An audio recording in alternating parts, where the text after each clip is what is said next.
Alright, what's up guys? So I'm back, and in this video I'm kind of feeling like doing a beginner guide or a beginner tips video because there's obviously a lot of new people to DayZ that are just now coming in and they're getting frustrated with the game because, well, I mean, it's extremely difficult. So I wanted to go over a few things in sections, so I'm going to kind of section it off again like I have done in my other tutorial videos, and in this video I'm going to start off with hydration and hunger and how to deal with the very early stages of the game. So obviously you're not going to have any of the gear that I have right now in my inventory. I mean, as you can see, I have 2 full water bottles, lots of food, ammo and guns, but neither of my weapons have ammo right now. But anyway, if you guys are just spawning in, you're going to look down in the bottom right corner of the screen and you're going to see all these little symbols. So what each one means is pretty simple. The very first little cross symbol that you're going to be seeing right there on screen is your health. So it's going to be totally fine when you first spawn in, you'll have 100% health. As you get hit, damaged, whatever, you'll see it drop and it'll turn yellow, then red, and then it'll start blinking, and that means you're in critical condition, and then obviously you'll die afterward. The little teardrop you see next to that is your blood, and as you can see, mine's actually increasing because in the last video I was playing with this character, I got beat up quite a bit, and if you want to go check that out, I'll link that in a card right above the screen now. But anyway, that's your blood symbol, so the lower the blood gets, you'll kind of see your screen get more desaturated as time goes on, and eventually you'll actually pass out and then die. So it's actually kind of like a second layer to your health, so you need to manage that and your health symbol to stay alive longer. The next symbol over kind of looks like a bacteria symbol, and that's exactly what it is. It's your level of sickness. So if you see that bar increase, that means that you're drinking or eating or doing something that's making your character more sick or getting closer to becoming sick. So you want to definitely manage that. If you see it go up, don't immediately freak out. It could just be that you're drinking a little bit dirty water or something, and may just pass by. But if your character starts to cough or get sick and nauseous, that's when you want to get a little bit more worried. Okay, so then the symbol over from that is your temperature. So I mean, it's pretty simple. If it gets too low, you're gonna die. If it gets too high, you're gonna die. And then the next 2 over is your food and your water. So these are the 2 that are gonna be probably your main enemy throughout playing through the game, because hydration, when you first spawn in, like I said, it is yellow, you're halfway dehydrated, and then the food is not far from being hungry when you first spawn in. So it's a lot to manage right off the bat, and I totally understand people being frustrated, but hopefully in this guide you'll learn kind of what you need to do to manage everything and stay alive longer so that you can get into the late game situations that are definitely the most fun part of this game, PvP. So to start off, I'm going to put a map up on screen right now so you guys can kind of see what I'm talking about. But basically there are certain locations along the coast where your character will actually be able to spawn in, so you need to figure out where you are. Obviously you're not going to know, so I would suggest downloading an app on your phone called like iSurvive, and there are plenty of other ones, but that's the one that I know off the top of my head. It's just basically a DayZ Standalone map on your phone, and you can find road signs on the roads that you're just walking across, and you'll figure out town names, and you'll be able to type in that town name and it'll tell you exactly where that town is, and then you can kind of get your bearings for where it is you are. You'll be able to find wells as well on this. It'll highlight as well as military zones and a bunch of other things. We'll get into all that in the future. The first thing you're going to want to find is a well, so I'm actually going to cut right here and till I find a fucking well, because that's what you really need to find. And as you can see, I'm coming up on Electro. This is one of the main towns, and this is the best spot to really come, but there are a lot of people that come here. So before I get to the well, I wanted to note another thing. You're definitely not going to want to sprint right off the bat like I'm doing now. That drains your hydration and hunger extremely fast, so just keep that in mind while you're kind of going throughout the game. You're going to want to kind of keep it slow at first until you find a well and some food and water that you can stock up on. As well as you're going to want to loot every single building along the way.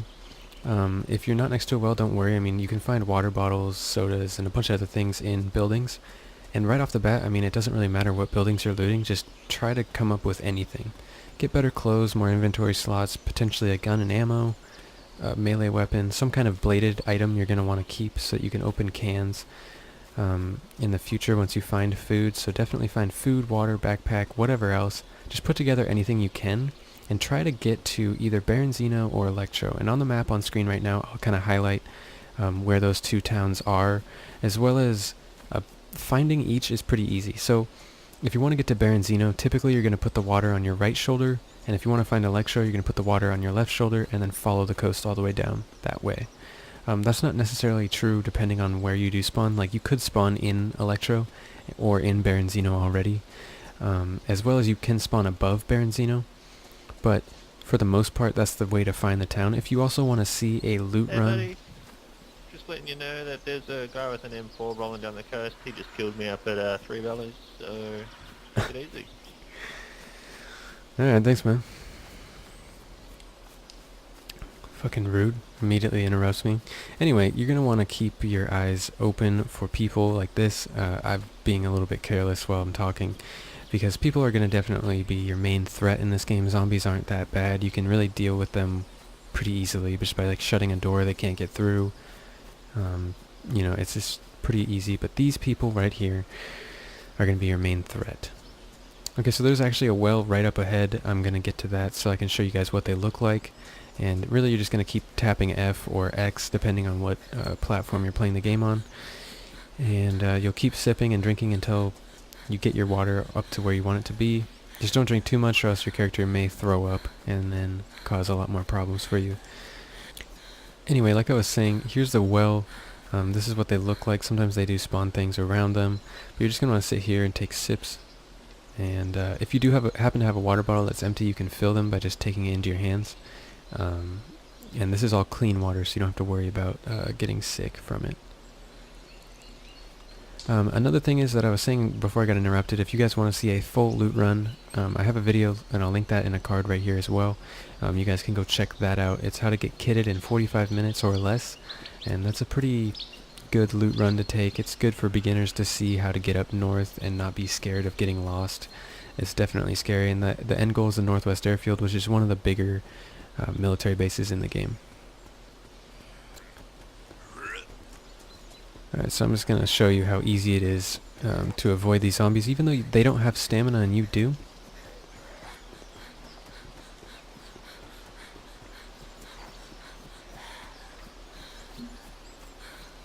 I mean, as you can see, it's not that big of a threat. If they were to follow me more, you could go into a building like this and just kind of shut the doors and you'll be safe. You'll be fine. Okay, so after you've found the well and you've kind of looted enough, as you can see, like, you can find other things than just wells, but definitely stock up on food and water. Kind of make your inventory kind of resemble mine right now before you take the time and effort to go all the way up north, because you don't want to waste your time and go up north and die of starvation or hydration, because the run is extremely long to get up there. So just don't waste your time. Make sure that you have at least, you know, 1 or 2 water bottles and like 2 or 3 of things of food, just to make sure that you're going to be able to make it all the way up there. So moving on to part 2, this is pretty simple. You just need to decide where you're going to go from where you are. So if you have downloaded that app, or maybe even gone on the web browser app and just have it on your second monitor or something like that, and you know exactly where you are now, you kind of have a feel for if you should move, maybe, I don't know, north. Maybe you go up the coast more, past Cherno to Balota. I'm going to have on screen just a few highlighted paths that I usually take, depending upon what I want to do. So, like I said, you can check out that 45-minute geared video. You can also just follow one of these pathways I have on screen. If you want to get kitted extremely fast, maybe in 10 minutes, there's a possibility you can do so by running up the road this way that I'm pointing on screen, or going towards Cherno and Balota from Electro. So if you spawn in Electro and you want to get kitted extremely fast, that's one way that you can actually do that. But like I said, you just need to decide where you're going and figure out where you are to begin looting process of actual military gear.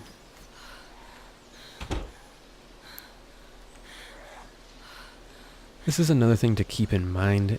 Definitely be careful when you're coming across military areas or areas like Electro. Like I was saying before, people are going to be your main threat, and they're really intensive in these areas, so just keep that in mind while looting. Don't be careless, run through fields, and not check your corners. Make sure you're always checking corners. So if you were to enter this fire station, for instance, when you open the door, make sure you kind of back around a corner. You can use third-person perspective depending on if you're playing on a server that's only first-person. And just make sure you're checking all corners while you're looting. Do it quickly as you can. And also utilize left alt if you're on PC. You can turn your head while moving around. It's definitely useful when you're coming in situations with big corners and high population of people. So, moving on to the next point, if you're coming across people and you do see people, maybe someone that looks like me, they have a gun on their back or in their hands, like the guy was saying before that we ran into. There's a guy on the coast of the M4. Those kind of people just immediately try to kill fresh spawns because they think it's fun, and I mean, that's not necessarily my play style all the time. Sometimes I have done it, not gonna lie, but it's definitely not that rewarding or fun. And if you come across those people, just assume that they're not friendly. If someone doesn't have a gun, I mean, obviously they could be not friendly and try to punch you, but it's more of a fair fight that way.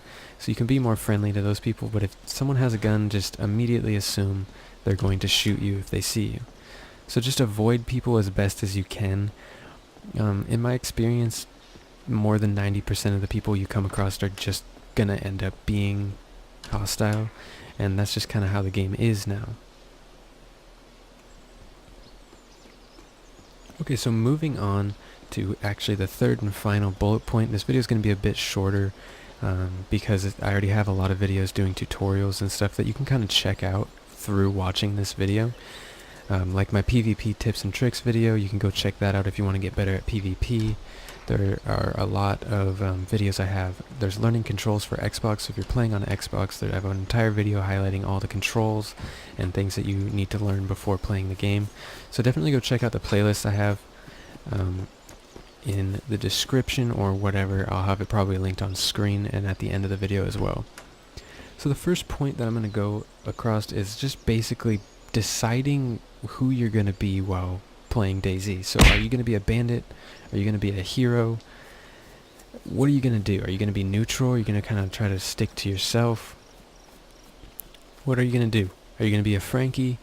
Be the ultra hero and try to save every single Bambi and kill all bandits? It's totally up to you. And honestly, to me, any playing style in this game is needed to just kind of further the roleplay aspect, as well as just kind of making the game more diverse and fun. We're definitely lacking more heroes. They're basically all gone. There's only a few people who decide to actually do that, but if you're into that, then definitely do it. To me, I think that playing a bandit is definitely more fun in some instances, and the pros to being a bandit are as follows. You get plenty more gear. Yes, you have to use ammo and stuff more often, but honestly, you get so much gear being a bandit, and you get it much faster. Especially, I mean, if I had a few rounds in my Mosin and I came across a fully kitted person, I could probably kill them and take their M4, their military gear. I mean, it's just never ending with a bandit. You pretty much always do get a lot of gear. That's basically the biggest pro to being a bandit. You also get to just feel cool if you have like a really high kill count. Like if you're in some instance, like one of my videos, I have a point where I'm in Baron Zeno. I'll link this in a card as well. I come across a group of 5 people and I take all of them out when I'm a lone wolf, and that felt really awesome. I mean, by the end of the video I was jumping up and down because I was so excited with how many kills that I ended up getting. It was just insane. So, I mean, you get like basically an ego boost and a lot of gear. The cons, I mean, you die a lot more often here and there. I mean, you definitely engage people before they engage you, and that can cause you dying if you're just not ready for it. So if you're new, consider being more neutral or a hero. I would honestly consider being more neutral and reserved, so only fight people if there's no chance of retreating and there's no chance of avoiding them, then, you know, consider fighting then, but definitely be more reserved. So, the pros of being a hero, you can have some good feeling that comes about when you actually, save someone. Let's say someone's getting shot at, you come and save the day, kill the bandit, and, give food, water, whatever else someone needs that's being tormented by bandits. That can make you feel pretty good, but it can kind of backfire on you sometimes. This is a big con to being a hero. You help someone out, maybe even you give them a gun, they'll just backstab you the first chance they get and take the rest of your gear. It sucks when that happens, and that's what the majority of people are going to do. So being a hero is really, really hard at the moment, especially with the new influx of people. They all see these PvP videos and like fun DayZ montages on YouTube, and they're like, yeah, I want to do all of that, because it's like, stealing someone's gear and making them go all the way back down to the coast is funny, it's fun. So being a hero is definitely being hindered at the moment, so you're going to want to make sure that you know what you're doing when you're deciding to become a hero. So, that's basically all I have for you guys. Honestly, this video was just kind of something I didn't know what to do, what other video to make. So if you guys have any suggestions for me, definitely leave them down in the comment section below. I'll be happy to take a look at all of those suggestions when you guys definitely leave them. So if you would also leave a like on the video and subscribe. We're currently at 57 subscribers and the goal is 100. I think we can reach it, and I think it's an amazing goal, and it's been going by so quick. Like, you guys have been subscribing and supporting and loving my content, so I cannot be more appreciative and thankful for each and every one of you guys. Just thank you so much for all that support. It really keeps me going and keeps me creating videos for you guys, and it just makes me feel awesome when you guys enjoy my content and find some use of it. That's really all that matters to me. That you guys find some use of my content, whether it be entertainment or making you enjoy DayZ or a different game better and getting better at that game. Oh, this is a great way to end the video. I'm actually finding 38 autos for my macro. So this is actually something that I forgot before the video ends. If you can see down here on PC, you'll have a hotkey menu like this. And you're definitely going to want to make sure when you find weapons and gear, you hotkey your stuff, like magazines especially. That's another thing you want to hotkey if you have more than one. Make sure you have that maybe at 2 and then your gun at 1, so you can draw your gun fast, and then if you need to, reload it quickly. I have a video highlighting all of this that you guys can go and check out, but basically when you hotkey your items, you'll be able to stay out of your inventory screen during PvP, so you can like assault someone, shoot a bunch of rounds, run around a corner, just hold down a button and keep your eyes open and keep moving so you don't get taken out really quick. That's just something that's really, really gonna change your game, moving from being a beginner to an actual experienced vet from DayZ. So I hope you guys did enjoy the video. Definitely drop a like if you did, and I will see you guys in the next video.